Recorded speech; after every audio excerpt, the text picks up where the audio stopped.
It's quite a nerve-wracking thing for me, actually. It's not a comfortable environment for me, kind of being in there. But it was, it's an incredibly humbling experience. To meet some of the people I've met today and to see what they've received awards for.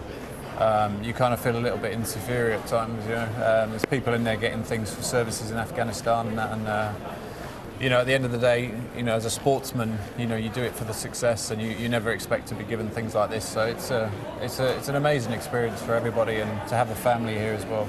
Yeah, you're quite humble about it, but a lot of people will look back at 2012, especially, I think, as a very special year for a number of reasons. Talk us through it for the three key things: Sports Personality of the Year, but also, of course, the Olympic Games in London was probably the height of everything. The Tour de France, so it was an incredible year, and I think this kind of, although we're nearly a year on now, this puts closure now to 2012, well and truly, receiving this today.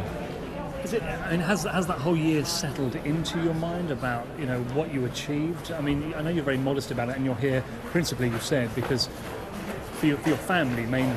Has it sunk in? Yeah, I think it has. It takes a long time, obviously, but the success that British sport had last summer, I think everyone was captivated by it, and I think, as I say, to be given an award like this through your achievements in sport is it's a very humbling experience to go through, and it's a great honour as well. Did you have a chat with the Queen when you? I can't remember what she said or what I said. It's probably more nervous going up there and doing something like that than being on an Olympic final. So it was like I say, I can't remember what happened. I was just pleased to get out there once I'd done it.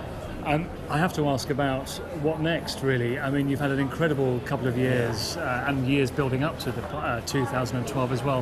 What about next year? Will we see you back in the Tour de France? That's the plan. Deep in training at the moment and training hard.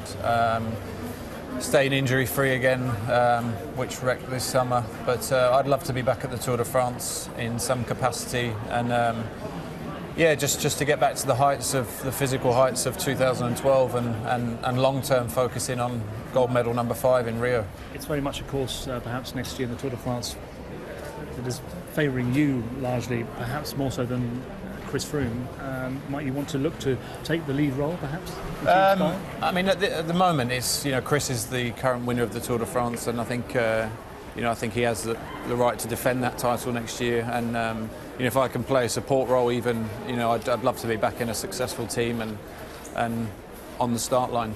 I know you've got to go, so very last question. Rio, still in your sights? Oh, very much so, yeah. Or so by then? Yeah, that'll be where, hopefully get number 5.